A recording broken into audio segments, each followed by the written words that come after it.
up to, I guess, issue 12, 11 and 12.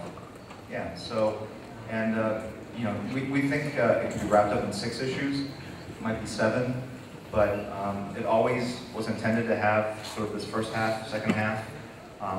We're never going to have this long of a break between the 2 halves, but it was, you know, seen as a sort of the first half of the story, second half.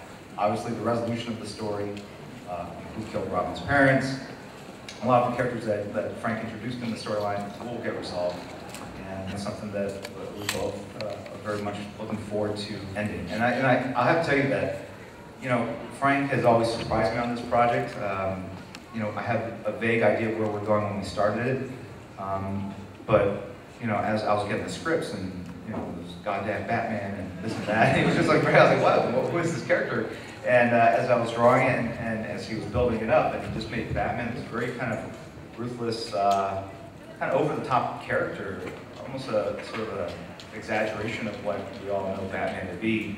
And then when he introduced Robin into it and went through this very sort of severe Karate Kid kind of training regimen, which ultimately led to Bruce's or Batman's acceptance of having a sidekick and how that kind of tempered his personality, I think people finally understood where he was going in this sort of roundabout way. And I really feel that the second half of the story will continue along that path and eventually take this character that started out as a character that we kind of didn't even recognize as Batman and ultimately land him in this spot, which would be in the Dark Knight universe as the Batman we're more familiar with. That said, I don't know, we've never seen Batman. This is Batman in his prime in the Dark Knight universe, and we've only seen Dark Knight Returns, and who knows what Batman was like in all those decades before he finally decided to retire.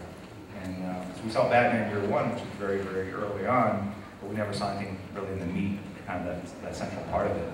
And you know, Frank and I have talked about you know, sort of expanding upon the Dark Knight universe. I mean, he introduced a lot of cool concepts, a lot of cool sort of takes on different DC characters, and it would be very interesting to see that develop and expand, obviously under his guidance. But you know, it's all an issue of time.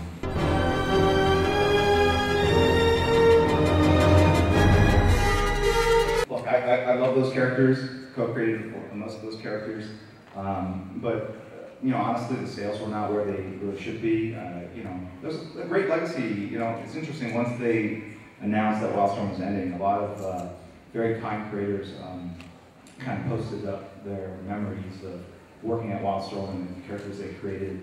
And you really start, looking back over the 18 years, you really see how many sort of impactful series and creations there were, and the impact they had on the rest of the industry. So I know that there's a love for the characters, and I also know that if I wait a certain amount of time, that nostalgia will just peak just right, and I think that'll be the time to sort of come back with those characters.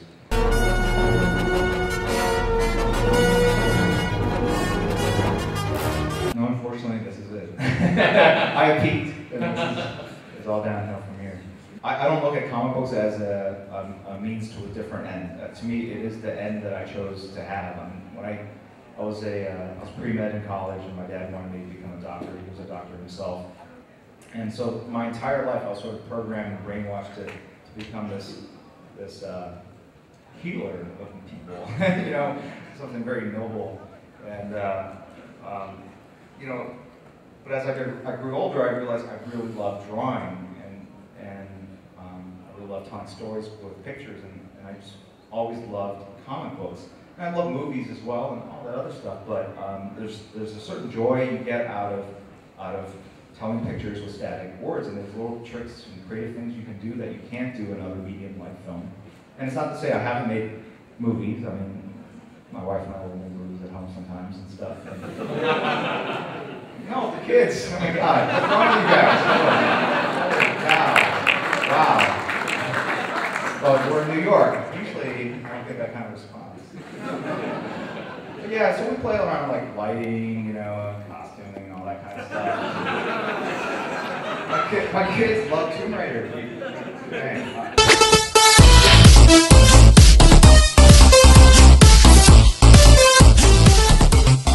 Gotta like a whole thing right here. Come on. All right, go ahead, do it.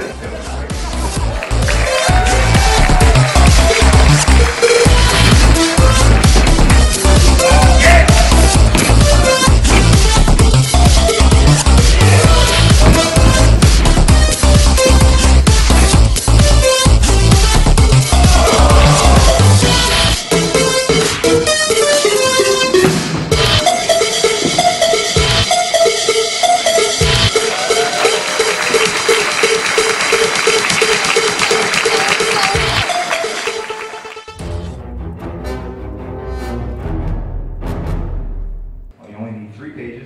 honest, you can tell from one page whether I would want to hire you or not, but I want you to feel good. So 3 pages is all you need, and don't just draw 3 pages of people fighting. 3 pages where you can tell a story, so there's going to be continuity where you're moving the eye across the page. When we tell a story, it's like, boom, New York City. So you're seeing New York City from the air, right? And that's panel 1.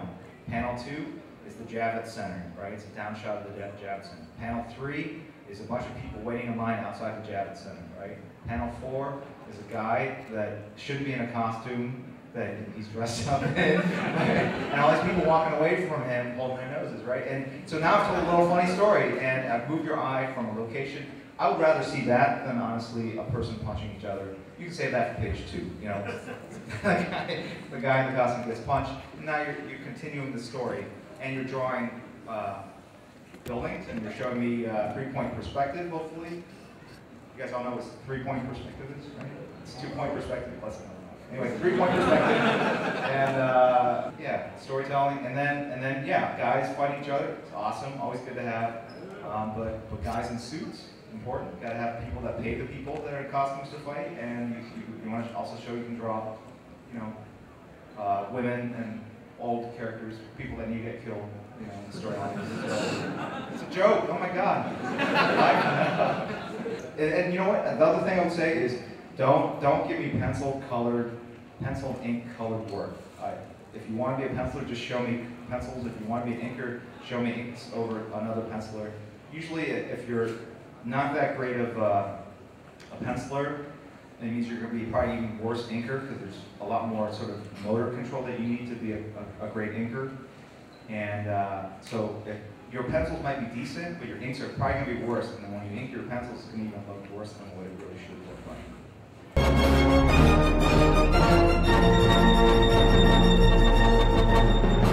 JT Kroll, Sterling Gates, I met them. You know, a lot of the new talent that I follow, generally I like to meet them in person, and that gives me time to spoke and an understanding, some insight to the work they create. Ivan Rice is, he's been around for a bit, but this stuff is just amazing. It's very inspirational how many characters he can fit on a page and make it look all dynamic and make it look like he's not just using the same pose over and over, which is what I do. But you know, it's well, nice. At C2E2 and yesterday at the DC booth, I gave you some Strawberry Peanut Butter M&Ms. Can I give you some Pop Rocks right now, courtesy of PanelsOnPages.com? Sure. Just so you know, I appreciate. I think I was slightly inebriated when I accepted those M&Ms before. I'm sure you were, because it was like 3 in the morning. Yeah, right. And we met at the lobby of the hotel. Yeah. And I can remember, you tweeted about it. I did. It warmed my heart. Yeah, and they tasted good at the time, but they're horrible. So, I just said, no. I'm just saying, regular M&Ms, coconut M&Ms are awesome. I should try those out. I'm just telling you. Next time. Because I'm just going to keep getting like weird, like strawberry peanut butter M&Ms, and it's just, you know, I'm just saying, that's all. So, thank you. Thank you, Jim.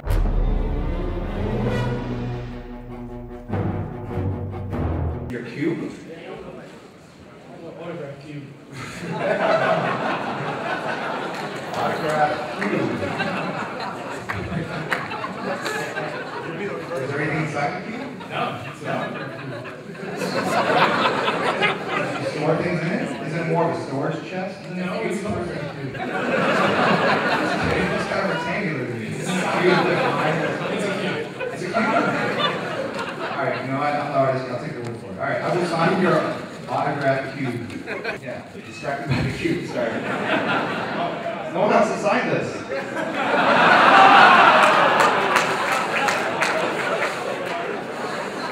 Did you just find this outside the hall? Something like that.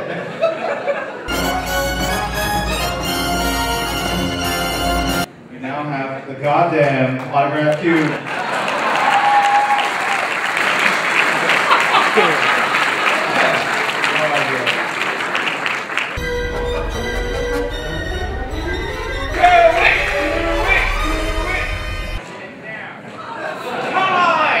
Everyone's got to put down their cell phones.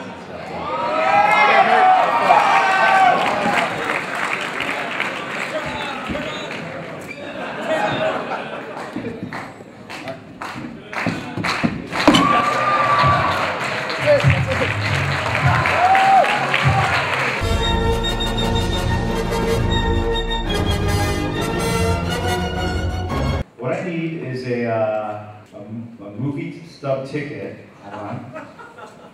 That what's the movie that just came out recently? The one with Michael the Green movie. Wall Street. All right. Anyways, you have a movie ticket to Wall Street? You got, come up and show it to me. You got to come your hand as well. I did it. You got to do it. All right.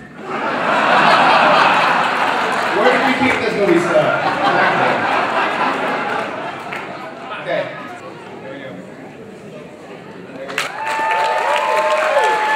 Thank you guys for coming. Very much. Thank you guys.